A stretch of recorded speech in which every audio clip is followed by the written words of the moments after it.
Well, today is a day that's not normal. Hardly ever do this because you can't make it in this business, and that's field repair. I feel bad for the mobile mechanics because that just doesn't work. Spend 30, 45 minutes getting your tools and supplies that you think you're going to need, and then, I think I'm going to have everything I need, but mobile service doesn't work unless you have a massive truck to have all that stuff in. This is what we've got today, John Deere 4045, and I know the problem and I know the cause because we looked at it a week and a half ago, and so it's just time that I got all the parts and everything that I need to get it done. If you go and start it, it sounds horrible. Let's see, Murphy switch. I've got to hold it for a bit. But yeah, you hear that. It's just ga ga ga ga ga ga ga ga. And I know what it is. I know the cause. It is because injectors. I actually rebuilt this motor last winter. So a year and a couple of months ago. And we put all new injectors in because it was knocking horrible back then. And was smoking bad, and so we're like, okay, it's got to be the engine. Well, we pull it apart, and there was a little bit of wear in the engine. The head was wore out and done, so it's not like we wasted our time, but that was not the problem, because when I put the injectors on my tester, they just dribbled out. It looked like an old man peeing, and so we knew injectors had gone bad, and that's happened again. And here's the reason why. Now, if my customer is watching this, not a diss on you, we see it all the time, and it's just something that people just don't know. And that's all right, because guess what? You're going to learn it here. This is our fuel system that we've got going on. It's a big, I don't know, what would you say, 500-gallon tank? Big. Maybe even 1,000. I don't know, just by looking. It could be 1,000. He says he fills it up 150 gallons at a time because people come and steal fuel out of it. Well, the problem I have with that is now your fuel, you fill it only, like 15% capacity. Well, your fuel's at the bottom. And then when you're filling it, it sloshes around in there, and then it sits. And then the tank rusts. And then our new diesel, very much like our gas, because it's got bio crap in there, what's the word I'm looking for? A varnish. You get varnish in your tank. You get varnish, you get rust, you get all sorts of stuff in your tank. And because of that, we're going to have the problem that you just heard. It just knocks horrible, does not sound good. And here's another problem I have is, open container. It's kind of like having an open container of beer in your car. It just, only bad things can happen. It's good to find problems, but other than that, it shouldn't be like that. You need a sealed container. So only have a fuel tank the size that you are actually going to fill it up. That way you're using the whole thing. And so you would think, the filters is going to stop all of that. It's got 2 filters on it. It's got a primary and secondary. Filters do not stop rust and varnish. The rust becomes part of the fuel. It's going to get through.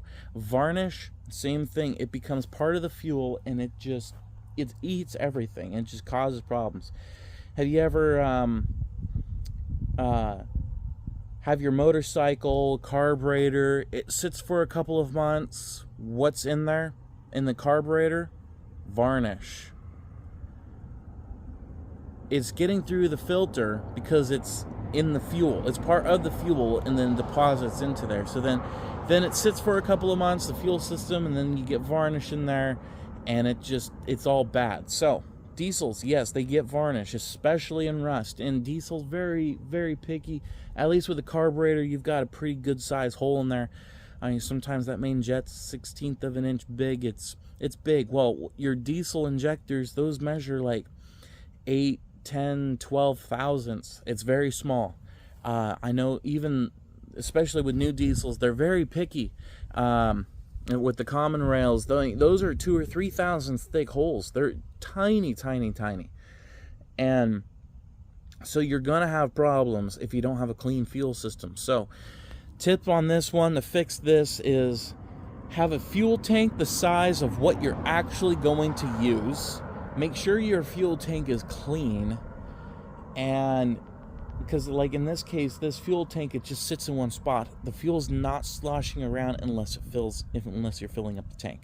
And then it only sloshes a little bit. So have a fuel tank the size of what you actually need. Not a big monster that you're going to only fill 10-15%. So we're going to get this fixed. We're going to put new injectors in. I'm not going to film too much on that because I'm out here by myself, and today it's going to get to 92 degrees, so I want to get going on that. Yeah, I'm already at point number 1 where it's like, man, I wish I was at my shop.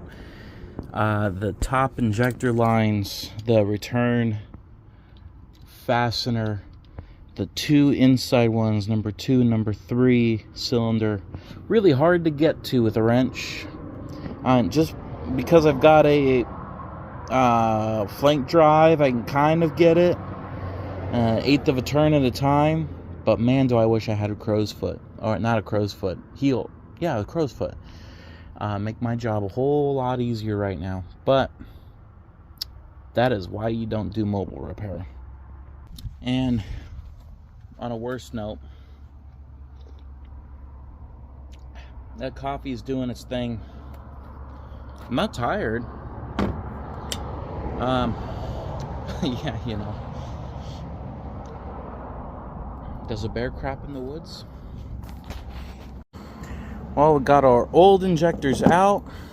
Yeah, there's a little spider. Oh. I don't know where I went. Here's our new ones. Reliance, Power Parts, good stuff.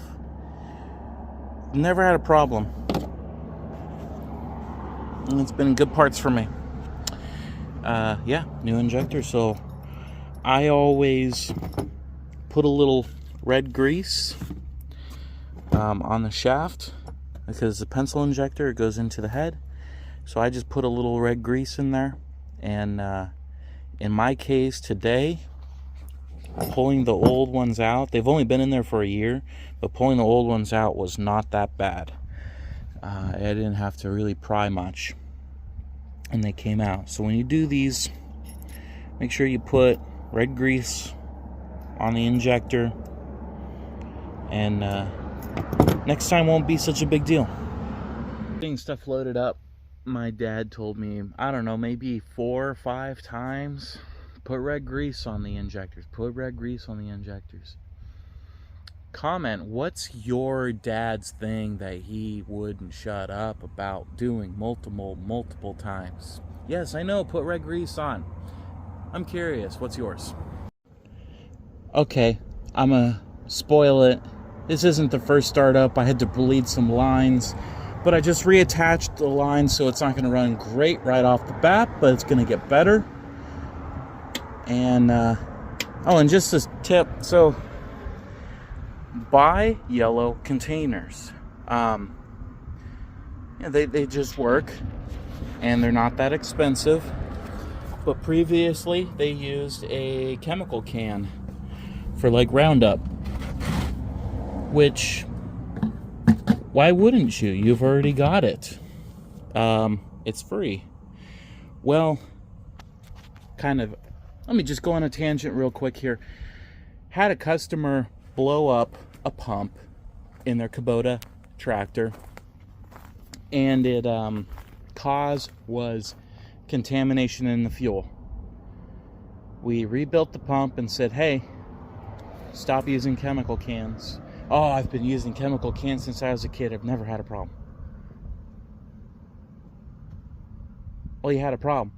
1 month later, he's back in the shop. Stop using chemical cans. Oh, I've never had a problem. Well, you've already had 1. Now you have 2. And he went through three or 4 pumps. We had them rebuilt. Every time it was $4,000 or $5,000 a piece for the whole job, because it's really hard to do in that tractor. So after $20,000, he hasn't been back since, because I think he bought fuel cans. I'm just saying, $25 for a fuel can.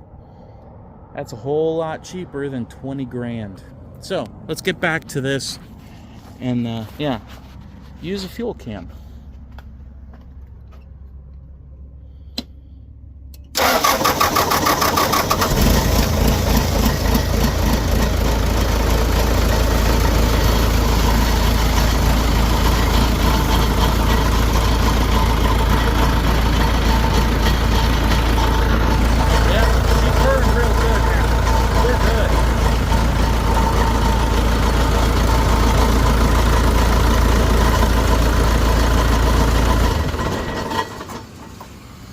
But yeah, this has a water pump and